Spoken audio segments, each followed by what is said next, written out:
Welcome to Swayam online platform. Today, on the MOOC course Urban Local Governance, we will be discussing on the role of youth in urbanization. I'm very happy to introduce our young panelists and also academician in the field of education to discuss on youth and urbanization. We have with us Mr. Puvi Arison, who's a research scholar in the field of public administration. We also have Winnie Maria, postgraduate student in the field of public administration. And I have a good friend of mine and also an educationalist. Despite being in the field of chemistry, she has always been working closely with the youth. And so she is here to give her expertise on youth and urbanization. We also have research scholar Hariharan in the field of public administration to discuss on the role and the impact of youth in urban society. So I'll start on the discussion with Winnie Maria. Winnie, could you tell me what are the problems and challenges the youth is facing currently after the COVID? Okay, ma'am. For once, this generation is some people who has actually seen a lot in their first 20 years. So we have to consider that they have seen natural disasters.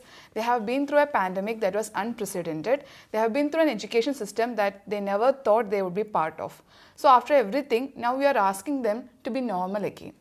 So within this 2 year span, they have been homeschooled, they have been out of contact with any real life situations and relationships, and again now they are coming back to normal. So this change from reality and coming back to this reality, it has created a kind of metamorphosis actually. So now they don't know what is real and not. There is a situation of creating dual life right now. So I think that's one of the problems that requires addressing right now. I think you told a valid point, Vinny, because I realize that mental health is something which is cropping up and we hear quite frequently amongst the youth. And I think it is quite challenging, especially being in urban areas. And coming from rural places, they come to urban cities, they are under a shock. So, what is your opinion about this change and transformation? First of all, thanks for addressing that there is an issue of mental health. It's that validation that we require first. And coming from the elder generation to whom we actually look up to, getting that validation is the first challenge. Again, realizing that at 20 you can have an issue with your mental health, you can suffer, you can procrastinate, you can have that imposter syndrome, that is the first challenge itself. So students who had a really normal childhood and are right now they are doing a lot of things. So especially with the COVID situation, we have children who are supposed to have 6 to 8 hours of screen time along with all the conservative or the traditional type of education along with that.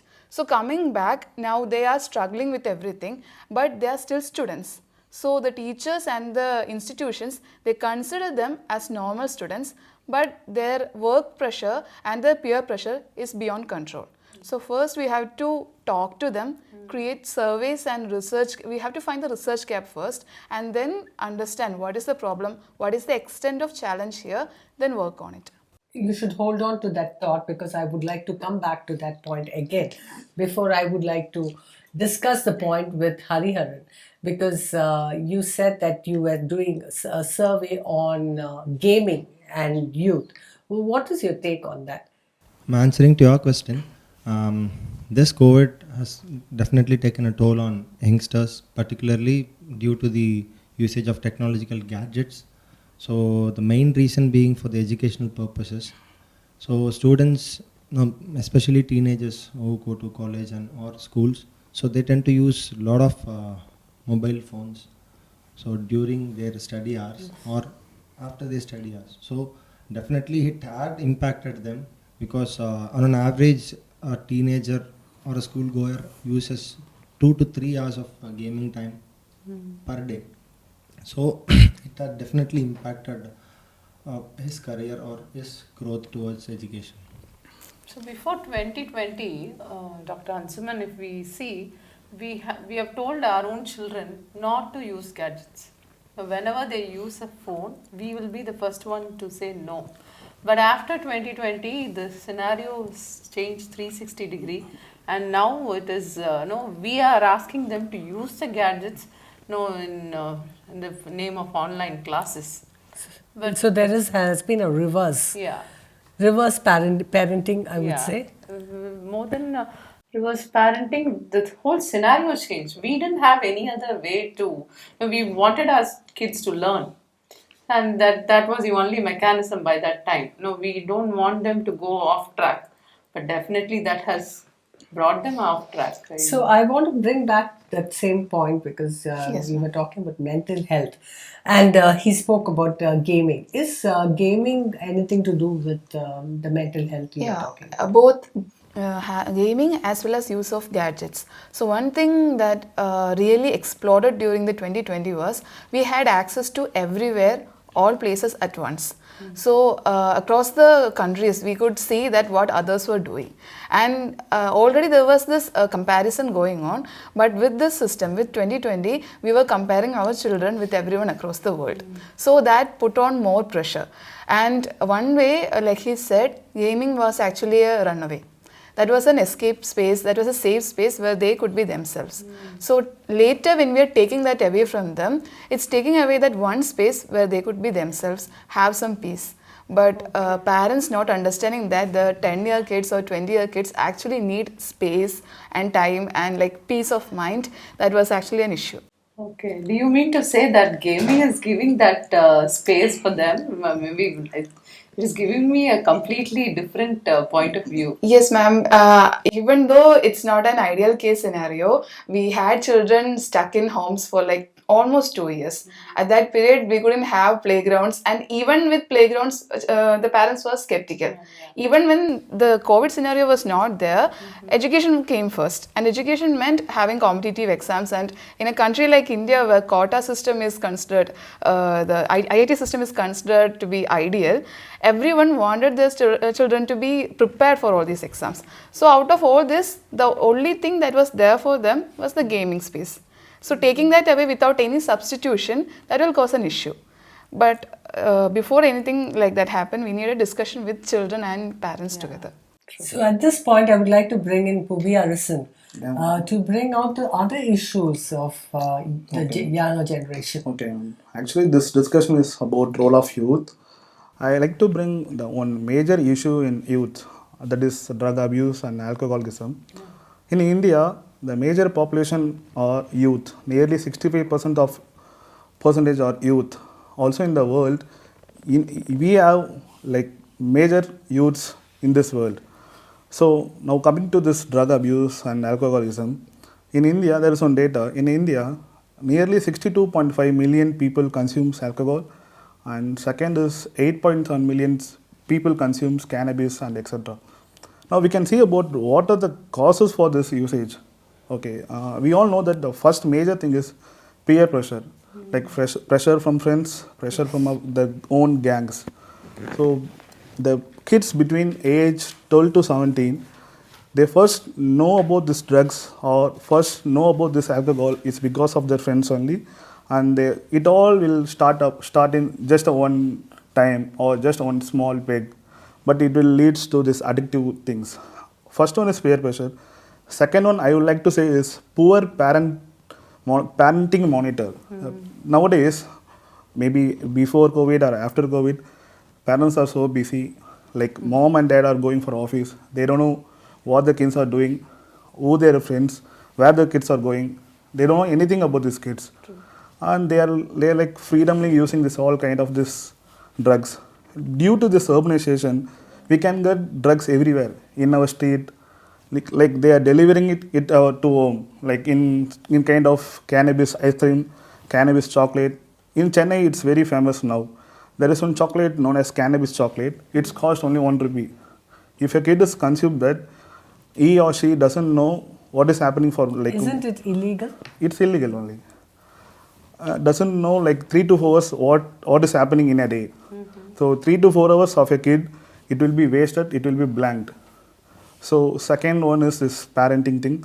Third one is to show off I'm grown. Like these kids, smoke cigarette in the street corner or in front of college, smoke marijuana or consume alcohol just to show off to grown up. So these three are major issues. Fourth one is like these kids are into this relationship. So there are many relationship problem. Because of the problem, they are directing going into this drugs and alcohol. So there are many other ways to overcome that. But these kids are entering into this drug abuse, which is easily available everywhere. So they are going into like they want to forget that person or anything. They are using that. It's an So the- escapism. Yeah. More of an escapism. Yeah. So these are the causes. Now we can see about the effects. What will happen to the kids by using it for like long period? It will comes to this very topic only. That is mental illness. So if a kid starting using it in age of 12 and continuously using till age of 17, like 5 years, it will leads to mental illness. Under that mental illness, it will come depression. Other point is like personal disorder. She doesn't know or he doesn't know what is happening around, what he is doing. Sometimes the kids will become like stone. They will think only when they consume that they can walk, or they can think, or they can decide about what they are doing. If you see in Chennai, there are many murders, many crimes are occurring it. All are below 17 or below 16 people only. And if the police are finding on that, they are into some kind of drug and they are using it. If they ask that kids, they are saying that I don't know what I did. I don't know what is happening, but I just did it. Like one guy from Hyderabad, he killed one man, and he is saying that I don't know, I just blasted him. What he did is he consumed like not only this drugs, he consumed this cough syrup, full cough syrup, and he went and fought with that guy, and that guy passed away. So these kind of things are going on. The major effect is mental illness only, or because of these causes. Now the people should safeguard our youth, because youth is our future of our nation, and if it goes on, our future will be in danger. So we should do something to control this. Parents should take care of their kids, and then they should stop all the police or corporation. They should stop this easily availability of drugs. So these are my thoughts. You have brought out a lot of Yeah. issue Yes. from just one point. I'm really shocked, Dr. Ansman. The first thing after Povi's discussion, I'm first shocked to hear all these things. First of all, maybe I am in the sector, blind sector, because so many things, apart from the impact, how they are getting used to it. Yeah. No, so I have some personal experience to share. I don't know how we can get out from this. One side, a person who is 50 plus, who was drinking for a long period, has passed away recently because of a liver disorder. And the other side, a person who is 30 plus, a very small kid, now total drunkard person, and now he's in a de-addiction center. So I don't know what is the role, what is the background of all these things. And if you see, all these segment of people are from the lower strata of the society, or economical point of view, I'm saying. I don't know, it's my personal thing. As maybe subject experts, you will be able to give me even more deeper discussion on this. So is the role of media or the government, or who has to take the call? I think it's a very challenging time now. True. As parenting also. The role of government is they have enough measures to protect these illegal activities. But despite all that, there are loopholes. Yeah. And also there is, we should remember that we live in a state, it's a confederation of state. So there can be misuse of power. And also corruption is thing which is being there in the society. It's quite malignant, and we are not able to eradicate corruption because by the rule it is all illegal. And also there is proper policing. In fact, urban policing is strengthened, And so also the role of the government has been emphasizing to bring capacity building program for the youth. But then, the whole global scenario, if you see itself, it's become one side arms race is there, the other side is drug and other activities, illegal activities is all coming up because of the challenges we have.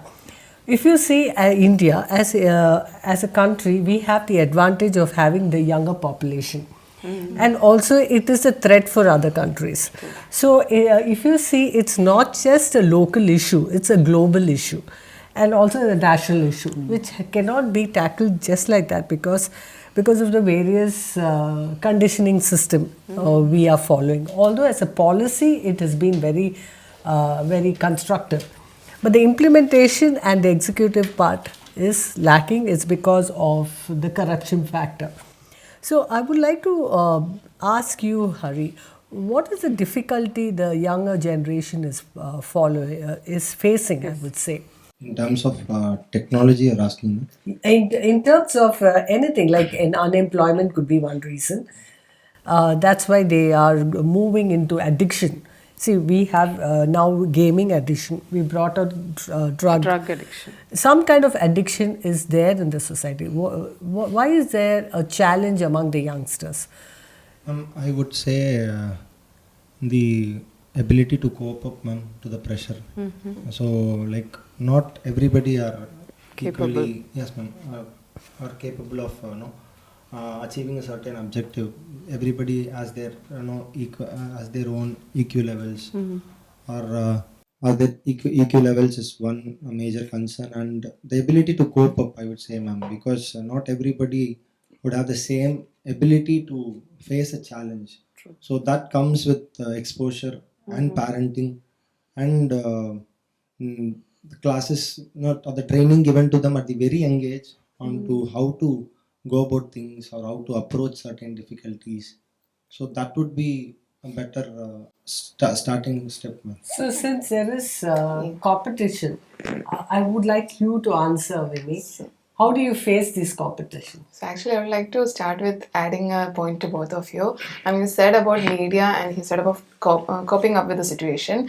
So during 2020, there was this news clipping in Hindu. They said that after the screening of 13 Reasons Why, it's a series in English. So after that was screened in Indian channels, the number of students actually approaching suicide lines increased. So they wanted more suicide lines, like helplines to be created and more children to approach them. Because that was a show about a girl choosing suicide because she thought she didn't have a way out. So with our children locked up in their homes, they started thinking, okay, there's no way out. So suicide is the better option. So I do believe media has a role to play here. And also we have reached our threshold point very quickly now. Like after a point, it's like, okay, there is no way out, the peer pressure, the getting out of. So now we are not just facing our family and friends, we're actually facing the world at every point. The competition is also not just with the family or our friends or our school, it's actually with the world. So everything is being screened. The actual permission for like any of the major platforms, whether it be Insta or Twitter or Facebook, the children itself, they can access it. So now they are competing with the world. So nothing is good enough. With that situation, they are reaching their threshold very early. And the sudden impact is maybe I should end this life and get with a new one. So this is a third issue. Apart from gaming or addiction to mobiles, addiction to drugs, and this is something extreme. And Yes, suicide is rising, especially among the youth, because of the increasing in competition and also with a lot of choices. To be honest, how difficult is to make the right decision? Actually, no, like from kid, the parents should teach their kid to learn how to make decision. Everything comes under this one word, man, pressure. Like, like pressure is one thing for drug abuse or for suicide or anything. Only one solution is to handle that pressure.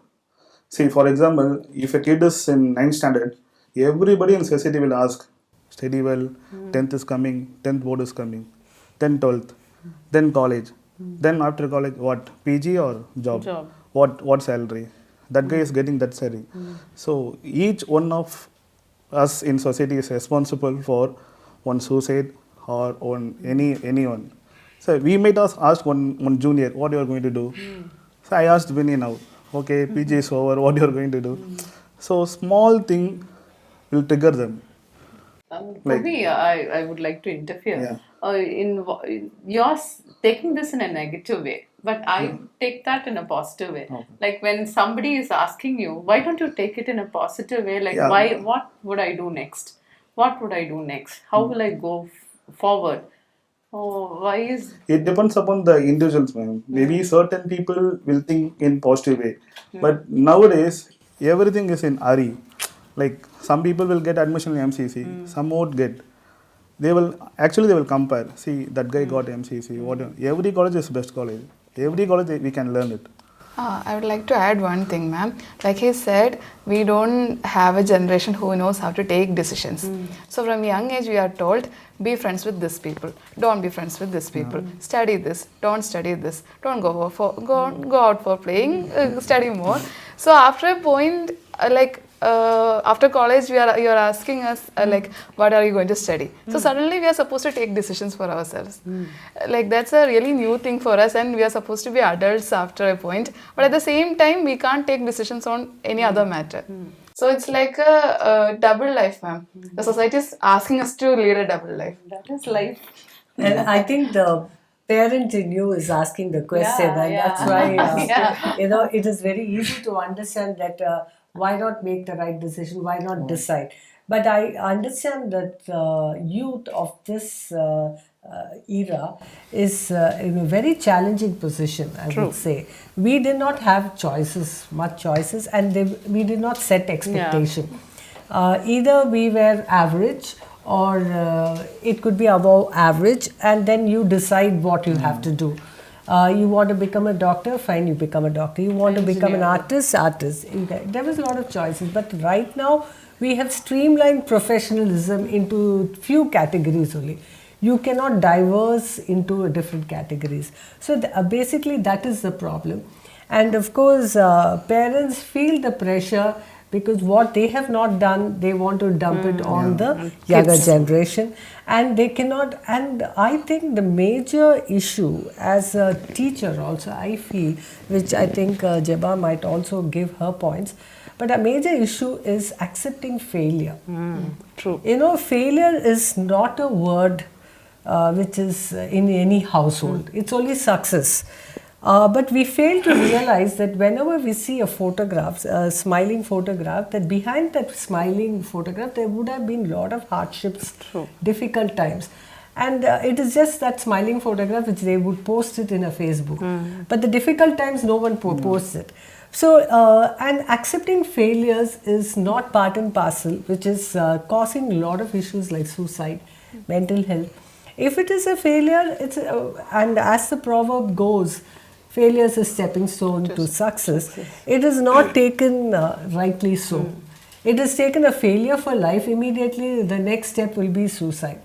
So, accepting failure, I saw that most of the people do not accept failure, even from the parents' point of view, even the teacher's point of view, that you should get 100% pass percentage, not accepting the student as the person is. Even if he was an average person, does not indicate that he is not a good person, capable, has his own talent for something else. May not be for that subject. So I think the challenges are increasing. Yeah. I would just add on to what Ansuman said. Ma'am said like failure is the stepping stone for success. But I would say failure is a process of learning life. Now, whenever we fail, we learn. I don't know, today's generation, instead of learning, they go for extreme steps. So we have to learn what has happened, where I went wrong. Now, if at all I went wrong, it's okay. It's okay to go wrong. Now, we have to say it to ourselves. If we have done a mistake, it's okay. Now, always we are not perfectionists. It's okay to do a mistake. So that attitude, definitely will take you to heights. So always, whenever we do a mistake, you have to say it's okay. It's okay to do a mistake. Oh, there's one I- Hindi I- movie, I no? do, All yes. is well. All is All well. is well. All is well. Conditioning is an important aspect right now in every society. It is a matter of pride, prestige for the family. All those issues are also, there, but doesn't come out so openly. These are one of the dependent factors which is causing the youth to take extreme steps. Steps. And I think let's end in a positive note. What are the advantages of being a youth in India in this current era? Like all of us said, we have a lot of options. So we can choose and we can, even though we are not really good with failures, we explore. One thing fails, then we actually don't study from that, ma'am. I do agree. But then we go to the next. So by the time of 30, we would have explored maybe 10 or 20 fields. We would have maybe 10 or 20 failures also. Okay. But to our experience, it will all be there. And by 40, maybe we will have the capacity to learn from them. So you can say, we did something there. It failed, but here I am Yeah, now. we are back So that will be again. there. Yeah. Yes, Bhuvi. And Ma'am, like being in India itself, it's very nice thing. Like we have many choices, many culture. As a youth, they can do anything. Now they have everything. People or parent, they are like trying to understand the youths. Now many people know after told they are going for football courses, anything. They are not doing this B and all. So parents are changing. All the society are changing. So youth can enjoy their life and they can choose what they want, and in India they can do it freely compared to other countries, compared to other like lower countries, lower economic countries. In India they can do whatever they want and they can like do part-time job to fulfill their dreams. So a wonderful point, Pumi Arasa, when you said that being in India itself is a blessing, which is not realized because you have choices and you are part of some culture. So that is actually quite engaging because our society is very close knit. If you see, if you have a festivity or any activity, it involves a lot of people. But then isolation and depression are all problems. I won't say it is westernized. It's been imposed because of too many choices and the pressure. But if you take that away, I think we are all at a right place and we can be more productive. And also, right now we have an option of hybrid learning also. We have this Swayam platform itself, a good example that if you are interested with any other courses, the youth can also be involved in skilling themselves. What do you think, Dr. Jeba? Yeah, yes, Dr. Suman. So our students are really, really precious. They are so capable. And those people, the panelists who have gathered here itself, they're all true examples for as a college, as a nation. We should be very proud for our youngsters. Yes, amidst all these challenges, they are trying to come forward in their life. They have challenges in their education. They have challenges while going for a job. Everywhere they do have challenges, but definitely I wish that our youngsters will rock in their future, come out bright colors. And I just want to add or give some tips. Maybe no, don't always expect to do things differently. No, winners don't do different things, they do things differently. Now, whenever you do something, you put your mind, heart, and soul there. Everything will be going forward. Well said, Dr. Jabbar. Yeah. And I think we have a very positive Note, yeah. group and a positive panel. And I think with this positive note, that we have also discussed about the challenges like drugs, the mental health problems, or depression, or suicide, or gaming issues, or alcoholism, and also peer pressure. It also gave rise to other issues. Irrespective of that, we know that a whole group of people are working in molding the younger generation so that we have a very good and optimistic citizen of the nation in the future to come. Thank you very much for being a part of this panel. And I really think it was a wonderful discussion because we, at such a short notice, we were able to bring out the challenges and also bring out remedial measures. Thank you very much, one and all. Thank you. Thank you.